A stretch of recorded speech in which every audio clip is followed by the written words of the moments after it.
প্রতিবার এক একটি ধর্ষণের ঘটনা ঘটে, আমরা রাস্তায় নামি, রাস্তায় আন্দোলন করি, কিন্তু আমরা কোনো ফিডব্যাক পাই না, কোনো বিচার পাই না।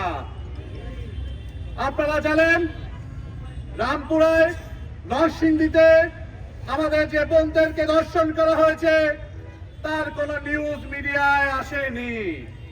যেভাবে আসার দরকার ছিল, জাতীয় গণমাধ্যমে যেভাবে আসার প্রয়োজন ছিল সেভাবে আসেনি। কোন রাজনৈতিক দলকে আমরা এর বিরুদ্ধে ভয়েস রেজ করতে দেখিনি।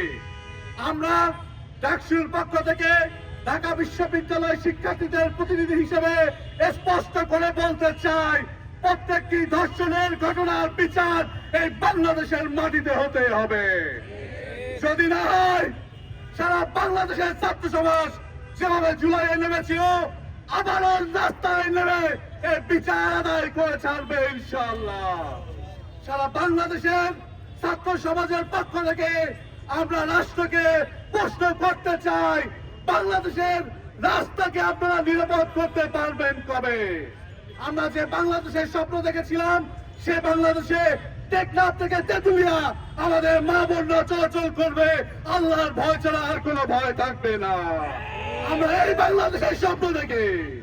সুতরাং স্পষ্ট করে বলতে চাই, রামপুরা, বনশ্রী থেকে শুরু করে নরসিংদীতে যে ধর্ষণের ঘটনা ঘটেছে তার বিচার অবিলম্বে করতে হবে, এবং হাতিয়া থেকে শুরু করে সারা বাংলাদেশে 64টির অধিক ধর্ষণের ঘটনা সরকার দলীয় নেতাকর্মীদের মাধ্যমে যেগুলো সংঘটিত হয়েছে তার প্রত্যেকটির বিচার বাংলাদেশে হতে হবে।